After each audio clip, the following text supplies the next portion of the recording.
Amados hermanos y amigos, sean todos bendecidos en el nombre de nuestro Señor Jesucristo.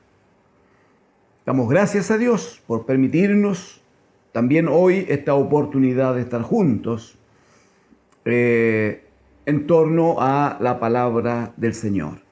Quiero invitarle a que quienes puedan abran las Escrituras conmigo. Evangelio de Juan, amados hermanos. El Evangelio de Juan. En el capítulo 1 vamos a trabajar hoy. Evangelio de Juan, capítulo 1.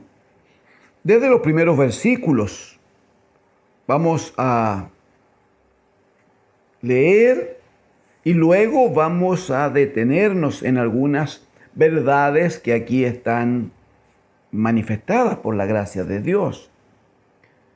Permítanme, por si algún hermano requiere un poquito más de tiempo para ubicar la porción bíblica, Evangelio de Juan, capítulo 1, entonces, ¿no? Muy bien.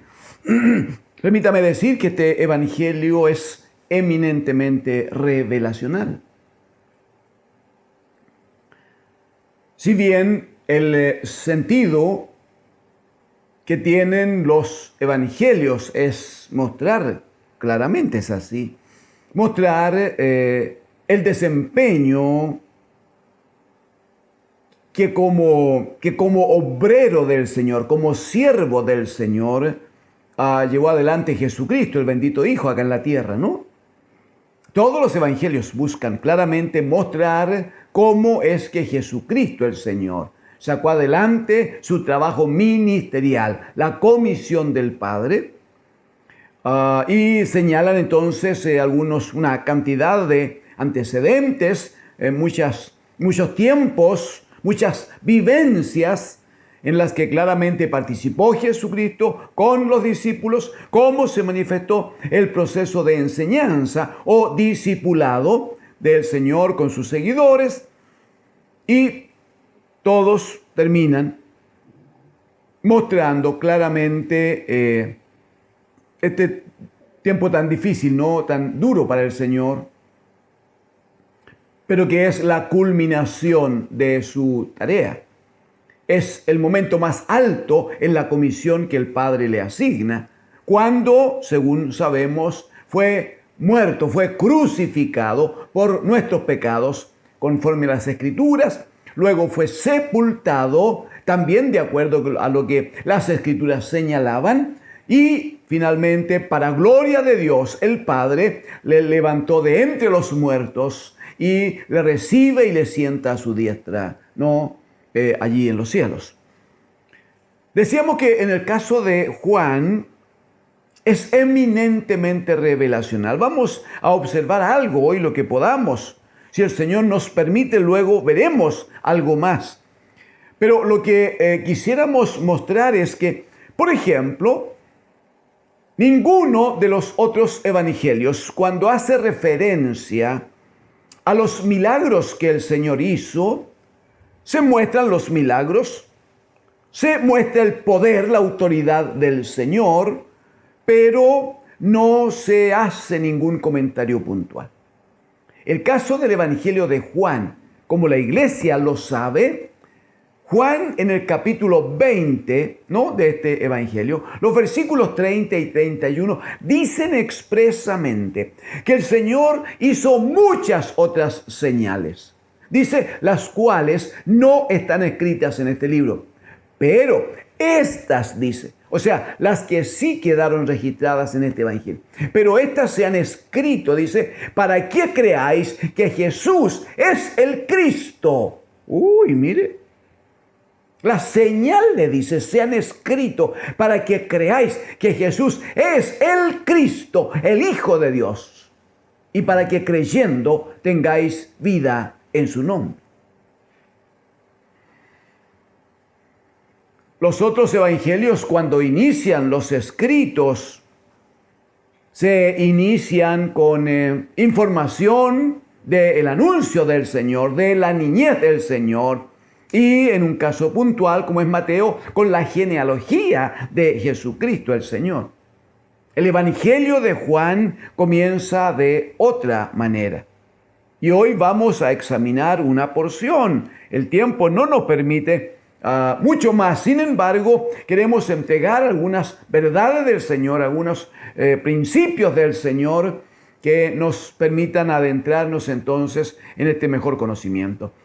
Permítame exhortar a la iglesia del Señor a que lo que hoy digamos debe servirle, debe ser para ustedes así como una ayuda.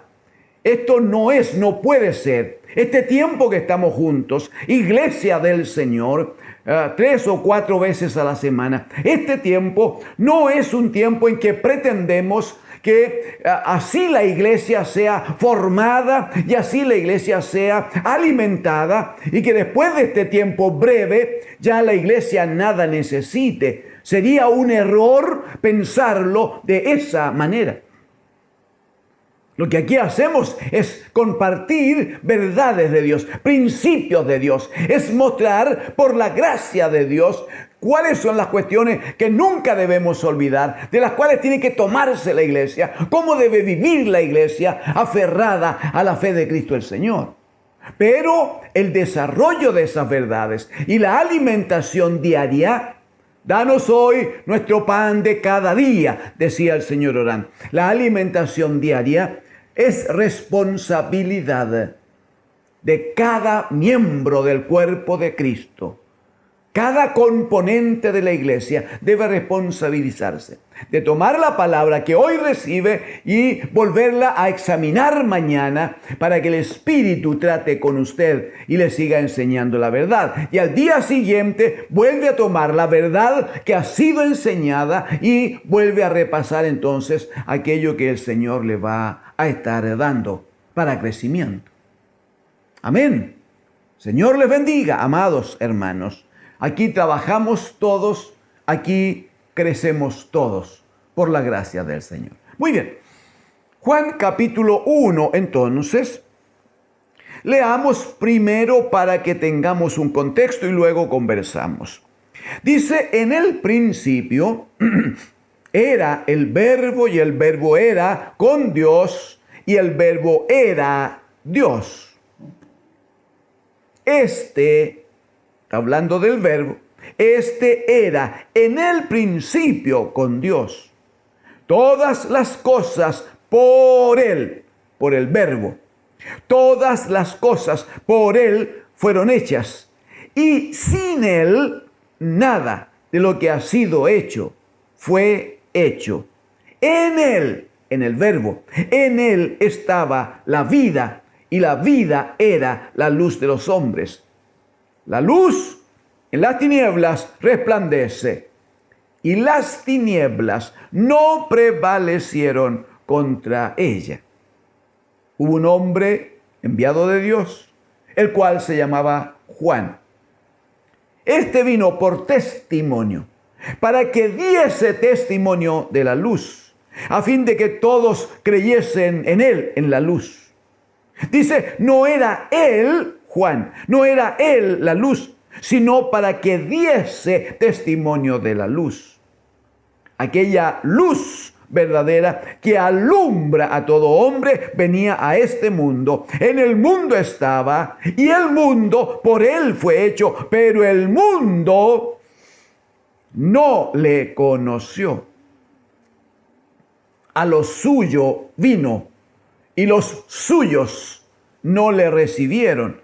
Mas a todos, aleluya, a todos los que le recibieron, a los que creen en su nombre, les dio potestad de ser hechos hijos de Dios, los cuales, los hijos de Dios, no son engendrados de sangre, ni de voluntad de carne, ni de voluntad de varón, sino de Dios. Y aquel verbo fue hecho carne y habitó entre nosotros y vimos su gloria como del unigénito del Padre, lleno de gracia y de verdad. Amén. Amén al Señor. Gracias al Señor.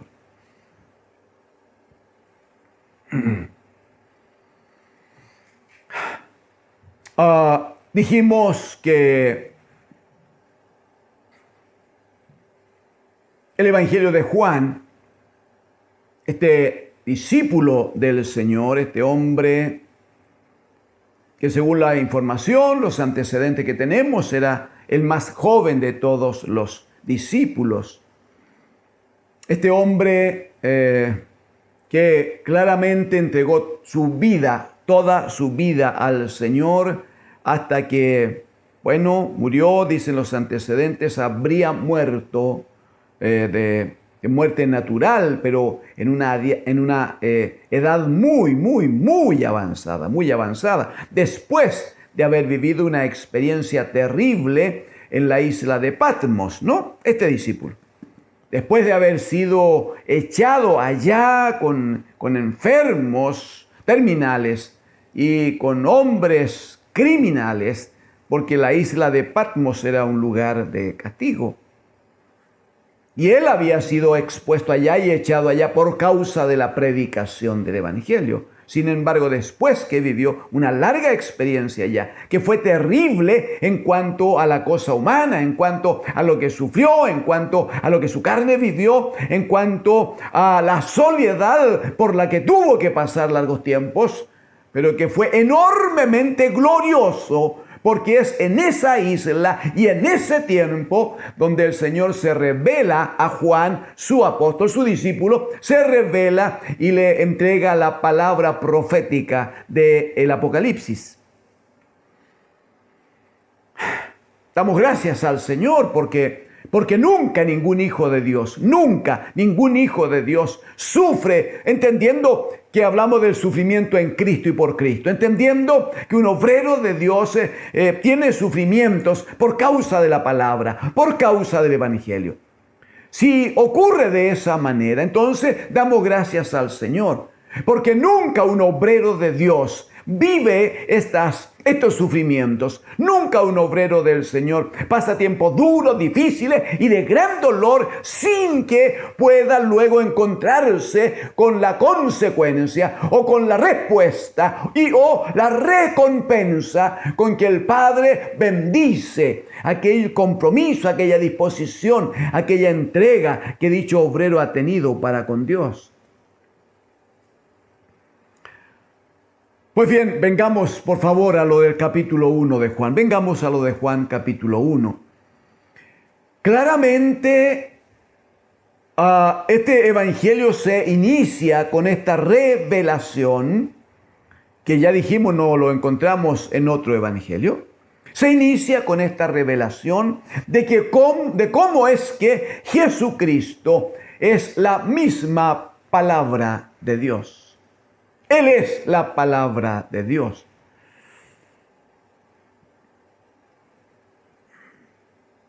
Algo hemos examinado en exposiciones anteriores. Algo hemos revisado de cómo es que la palabra de Dios, así lo dice la Escritura, es viva, es eficaz. Cómo es que la palabra de Dios tiene vida en sí misma. Y cómo es que siempre logra el objetivo.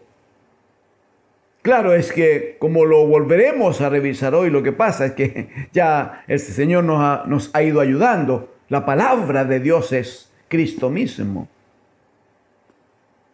Hemos revisado, hemos examinado profecías como la de Isaías, capítulo 55.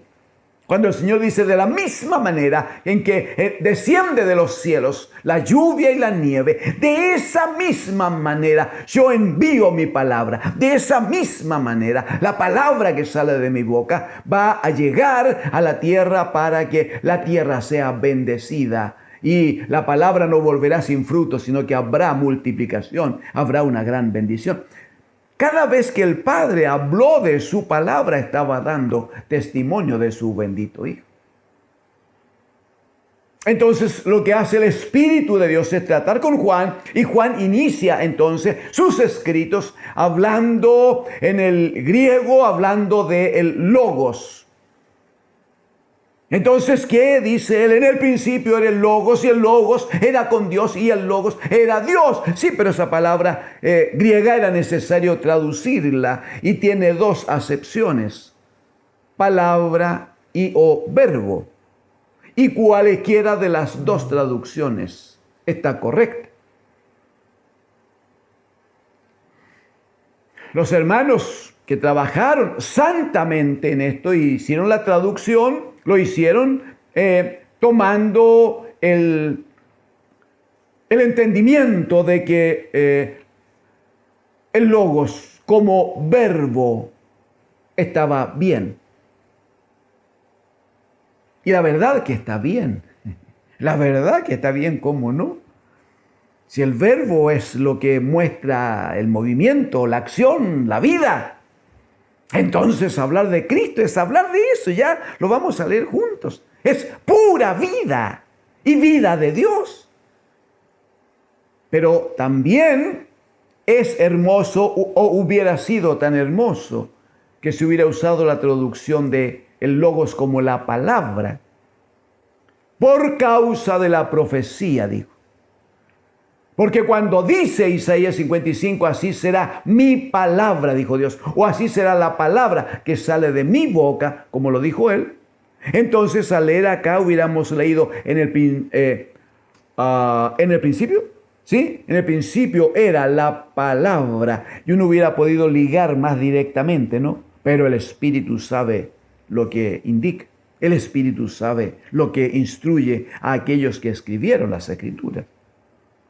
Pero ese mismo Espíritu nos da ahora el entendimiento de reconocer entonces que parte el evangelista Juan diciendo, en el principio era el verbo, era el logos, era la palabra, en el principio dice. Y esa palabra o ese verbo era con Dios, estaba cerquita de Dios, estaba pegado a Dios. Sí, pero dice que ese verbo o esa palabra era Dios mismo. Esto no está dicho con esta claridad en ninguno de los otros evangelios.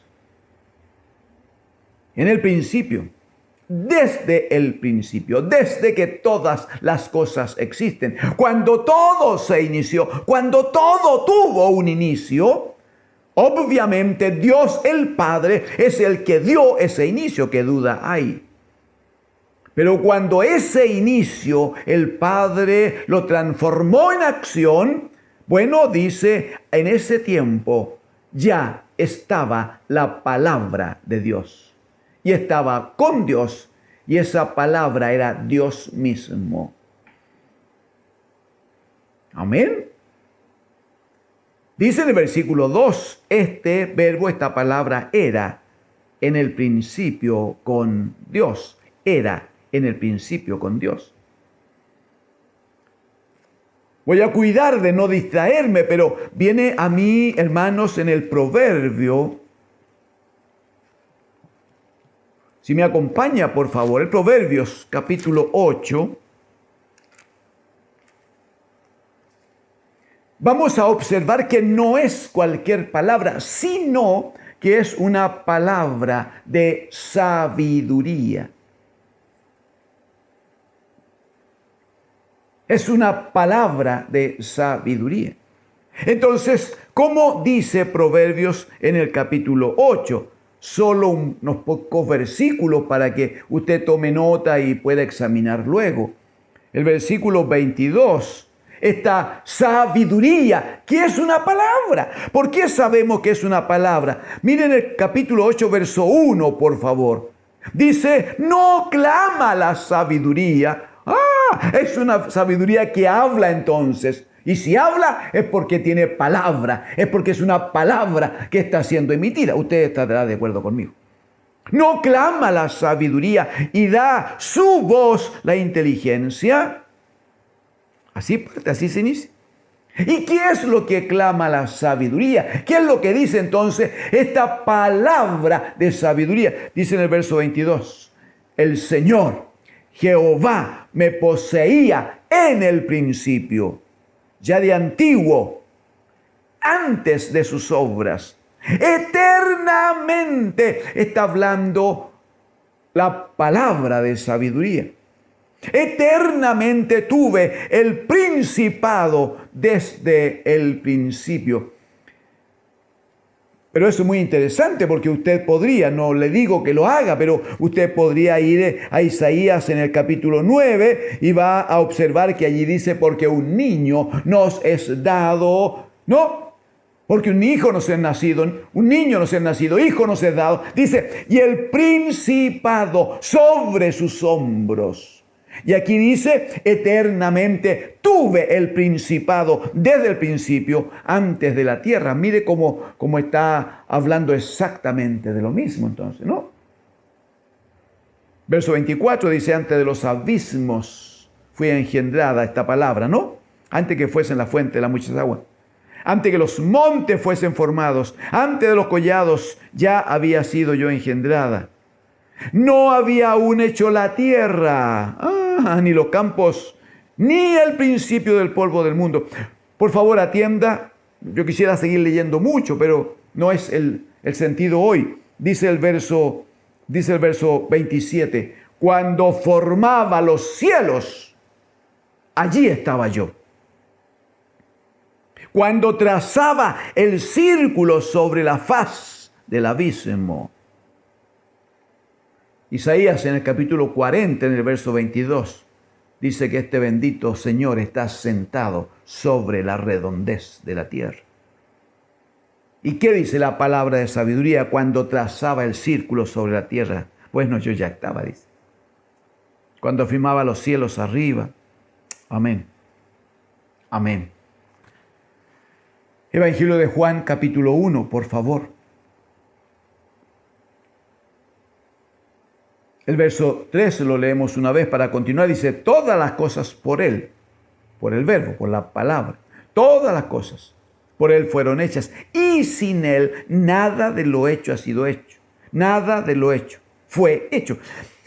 Solo le señalo, solo le invito a que en casa lea, hermanos, un solo capítulo que es hermoso además. Pero quiero invitarle que en casa, por causa de lo dicho en el versículo número 3, en casa lea Génesis capítulo 1, por favor. Solo ese capítulo, hermano, no es tan difícil. Y usted va a observar que en el versículo 2 va a decir que la tierra estaba desordenada, vacía, y que solo había tinieblas sobre la faz del abismo, y que aunque estaba el Espíritu del Señor sobre todo, todo seguía desordenado. ¿Hasta cuándo? Hasta que en el versículo 3 dice, y dijo Dios, o sea, Él entregó la palabra, y dijo Dios, sea la luz. Y fue la luz. En el versículo 6 va a decir, luego dijo Dios, la palabra trabajando, la palabra entonces que salía sobre la faz de la tierra, ¿no? Entonces dijo Dios, haya expansión en medio de las aguas.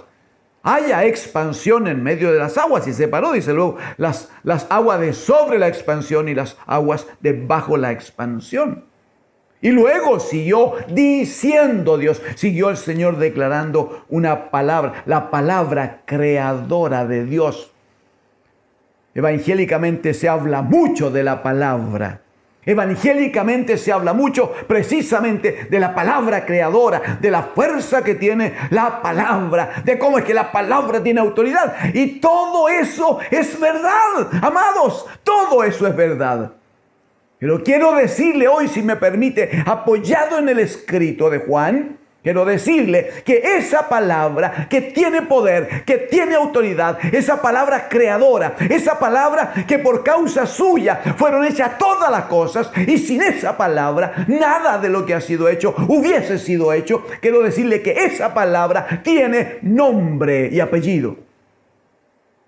Esa palabra es Jesucristo el Señor. ¿Y por qué necesitamos recibir el trato, la revelación del Espíritu para enfrentarnos a una verdad como esta? Porque lo de la palabra dicho en una manera poético, entonces dice, uy, muy bien, vamos a escuchar la palabra. Y uno se queda así como frente a una cosa sin forma. Ah, sí, sí. Escuché la palabra, dice. No, voy a ver si me dan una palabra, dice el otro. Es que necesito oír una palabra. Les ruego me perdone si me excedo un poquito, pero no es la palabra cualesquiera, no es una simple palabra. No es una palabra que a alguien se le ocurrió, hermano, hermana. Estamos hablando de esta palabra que estaba en el principio. Esta palabra por causa de quien fueron hechas todas las cosas. Esta palabra que, como está dicho en el versículo número 4, en él estaba la vida y la vida era la luz de los hombres.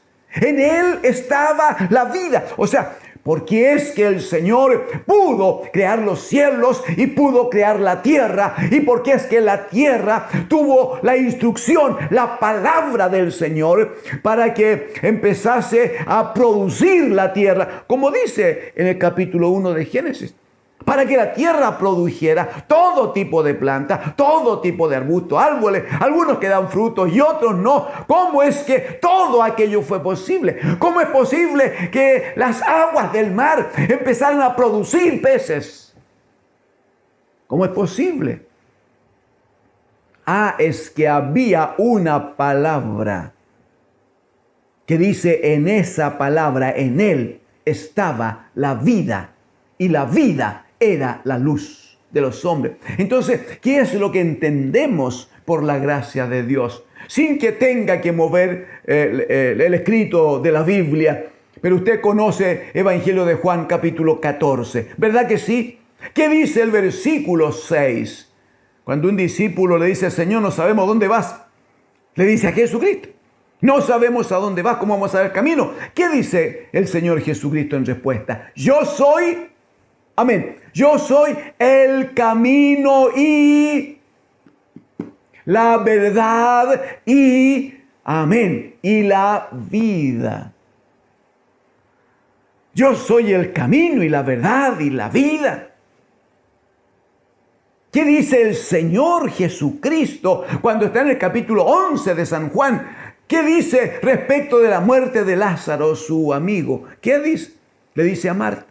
Yo soy, Marta es, yo soy la resurrección y la vida. Aleluya. El que cree en mí, aunque esté muerto, aleluya, vivirá. Y el que cree en mí no morirá eternamente. Porque la vida es Cristo el Señor. Usted sabe que todo hombre, usted sabe que toda mujer que viene a Cristo, van a empezar a pasar los años sobre Él, sobre nosotros.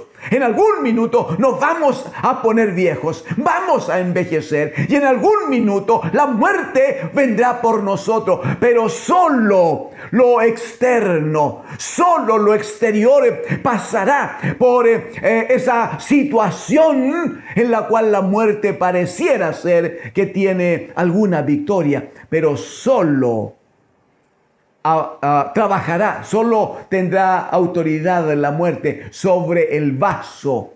Lo digo con respeto, sobre el envoltorio. Pero si estamos en Cristo, aleluya.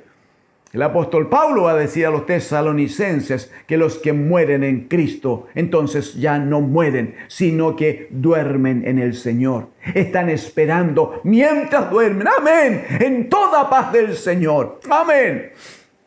Están durmiendo, esperando, dice, que suene la trompeta del Señor, porque el mismo Señor, con voz de mando, con voz de trompeta, dice, con voz de arcángel, dice que Él descenderá de los cielos a buscarnos, a buscar a los suyos, a buscar a sus hermanos menores, a buscar a los que componemos el cuerpo de Cristo, a buscar a los que somos la iglesia del Señor. Aleluya, en Él estaba la vida, ¿cómo no? Y la vida era la luz de los hombres. Una vez más, Génesis capítulo 1, versículo 2. Dice que todo era tiniebla, todo había sido desordenado, transformado en oscuridad y tinieblas.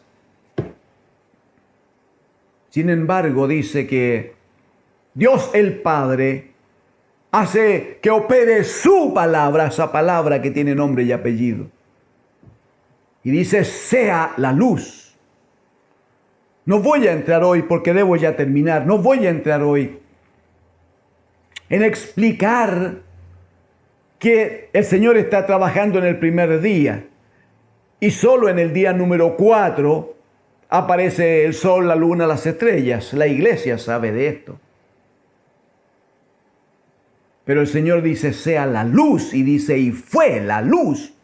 De hecho, entre el día 1, 2 y 3 hay instrucción del Señor que tienen que ser creadas muchas cosas que hoy día los científicos nos han explicado que existen por la influencia que tiene sobre esas plantas, por ejemplo, la luz del sol.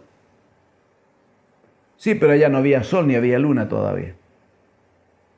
Pero la luz estaba creada. ¿Sabe por qué? ¿Sabe cómo? Una lectura y vamos a terminar allí. Una lectura y cuando nos permita el Señor en estos días ya, esperamos poder continuar entonces. Pero a lo menos acompáñeme a Juan capítulo 8. Aquí mismo en Juan capítulo 8, el versículo número 12, amados hermanos. Juan 8, 12. Juan 8, 12. Otra vez Jesús les habló diciendo, yo soy la luz del mundo. El que me sigue no andará en tinieblas, sino que tendrá la luz de la vida. Tendrá la luz de la vida. ¿Por qué? Porque en él estaba la vida, y la vida era la luz de los hombres. Amados amigos y amados hermanos, cuando abrimos las Escrituras para enfrentarnos a la palabra de Dios, nunca, permítame, jamás la iglesia del Señor abre un libro como la Biblia que tenemos con nosotros, jamás la abre para buscar entretenimiento en ella. Jamás lo hace para tomar la figura de algunos poemas, una enorme cantidad de hermosos poemas que hay, y tomar la figura para utilizarlos con otro sentido. Jamás se busca a través de la Escritura conocer la historia. No tiene ningún sentido de aquellos.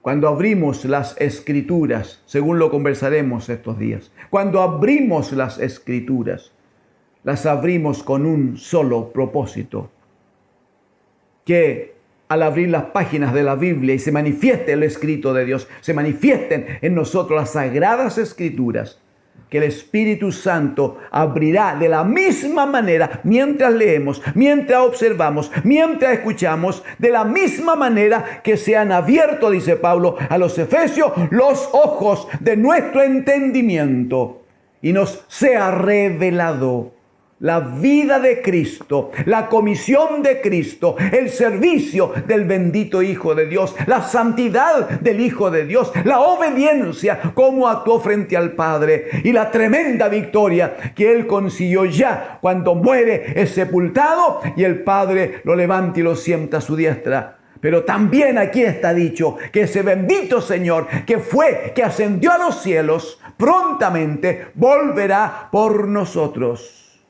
Y nosotros debemos, como buenos discípulos, aprender a estar dispuestos, listos, preparados, para que cuando venga el Señor nos haya haciendo su voluntad. Amados, permítanme, no lo hago habitualmente, pero permítame invitarle a que esté atento. Vamos a seguir trabajando aquí en estos días. Vamos a seguir trabajando. Juzgamos bajo el Espíritu Santo del Señor. Juzgamos de toda necesidad avanzar un poco más. Quisiéramos llegar a ustedes con una palabra del Señor que no solo ponga quietud y ponga paz en su vida. Queremos que haya hambre del Señor en usted, hambre de Cristo en usted. Queremos que el Espíritu Santo le provoque tan alta necesidad que usted venga al Señor y el hermano vuelva al Señor. Y el hermano que estaba con dudas se comprometa con el Señor. Pero el hermano que estaba comprometido siga comprometido con el Señor, dispuestos para aguardar los tiempos en que el Señor viene por nosotros. Mientras tanto, reciban bendición. El Espíritu del Señor les estará guiando y enseñando conforme a su palabra. En el nombre de Jesús. Amén. Amén al Señor.